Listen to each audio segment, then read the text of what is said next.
देवताओं सहित ब्रह्मा का विष्णु लोक में जाकर अपना दुहक निवेदन करना। श्री विष्णु का उन्हें शिव से क्षमा मांगने की अनुमति दे उनको साथ ले कैलाश पर जाना तथा भगवान शिव से मिलना। नारद जी ने कहा, विधाता महाप्राज्य, आप शिव तत्व का साक्षात्कार कराने वाले हैं। आपने यह बड़ी अद्भुत एवं रमणीय शिवलीला सुनाई है। तात वीर वीरभद्र जब दक्ष के यज्ञ का विनाश करके कैलाश पर्वत पर चले गए तब क्या हुआ, यह हमें बताइए।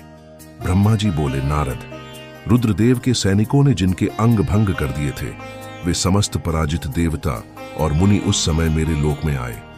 वहां मुझ स्वयंभू को नमस्कार करके सबने बारंबार मेरा स्तवन किया, फिर अपने विशेष क्लेश को पूर्ण रूप से सुनाया। उसे सुनकर मैं पुत्र शोक से पीड़ित हो गया और अत्यंत व्यग्र हो व्यथित चित्त से बड़ी चिंता करने लगा। फिर मैंने भक्ति भाव से भगवान विष्णु का स्मरण किया। इससे मुझे समयोचित ज्ञान प्राप्त हुआ। तदनंतर देवताओं और मुनियों के साथ मैं विष्णु लोक में गया और वहां भगवान विष्णु को नमस्कार एवं नाना प्रकार के स्तोत्र द्वारा उनकी स्तुति करके उनसे अपना दुख निवेदन किया। मैंने कहमदेव, जिस तरह भी यज्ञ पूर्ण हो, यजमान जीवित हो और समस्त देवता तथा मुनि सुखी हो जाएं, वैसा उपाय कीजिए। देवदेव, रमानाथ, देव सुखदायक विष्णु, हम देवता और मुनि निश्चय ही आपकी शरण में आए हैं। मुझ ब्रह्मा की यह बात सुनकर भगवान लक्ष्मीपति विष्णु, जिनका मन सदा शिव में लगा रहता है और जिनके हृदय में कभी दीनता नहीं आती, शिव का स्मरण करके इस प्रकार बोले। श्री विष्णु ने कहा, देवताओं, परम समर्थ तेजस्वी पुरुष से कोई अपराध बन जाए तो भी उसके बदले में अपराध करने वाले मनुष्यों के लिए वह अपराध मंगलकारी नहीं हो सकता। विधाता, समस्त देवता परमेश्वर शिव के अपराधी हैं, क्योंकि इन्होंने भगवान शंभु को यज्ञ का भाग नहीं दिया। अब तुम सब लोग शुद्ध हृदय से शीघ्र ही प्रसन्न होने वाले उन भगवान शिव के पैर पकड़कर उन्हें प्रसन्न करो, उनसे क्षमा मांगो। जिन भगवान के कुपित होने पर यह सारा जगत नष्ट हो जाता है तथा जिनके शासन से लोकपाल सहित यज्ञ का जीवन शीघ्र ही समाप्त हो जाता है, वे भगवान महादेव इस समय अपनी प्राणवल्लभा सती से बिछड़ गए हैं तथा अत्यंत दुरात्मा दक्ष ने अपने दुर्वचन रूपी बाणों से उनके हृदय को पहले से ही घायल कर दिया है। अतः तुम लोग शीघ्र ही जाकर उनसे अपने अपराधों के लिए क्षमा मांगो। विधे, उन्हें शांत करने का केवल यही सबसे बड़ा उपाय है। मैं समझता हूं ऐसा करने से भगवान शंकर को संतोष होगा। ये मैंने सच्ची बात कही है। ब्राह्मण, मैं भी तुम सब लोगों के साथ शिव के निवास स्थान पर चलूंगा और उनसे क्षमा मांगूंगा।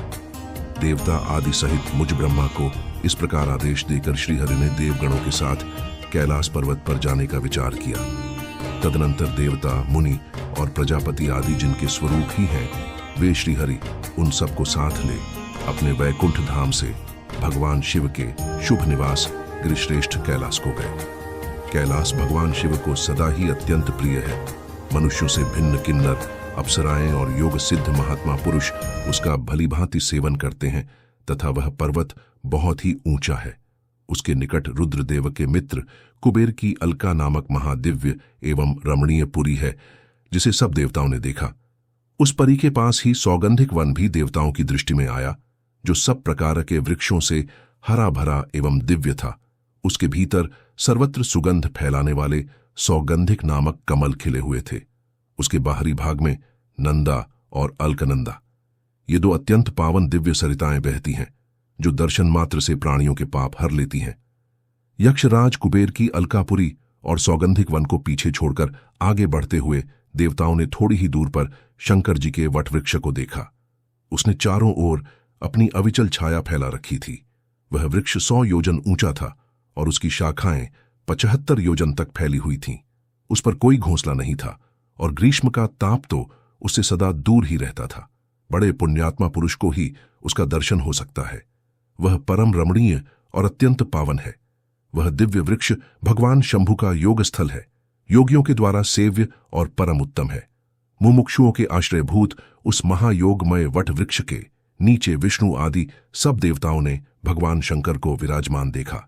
मेरे पुत्र महमसिद्ध सनकादि, जो सदा शिव भक्ति में तत्पर रहने वाले और शांत हैं, बड़ी प्रसन्नता के साथ उनकी सेवा में बैठे। भगवान शिव का श्री विग्रह परम शांत दिखाई देता था।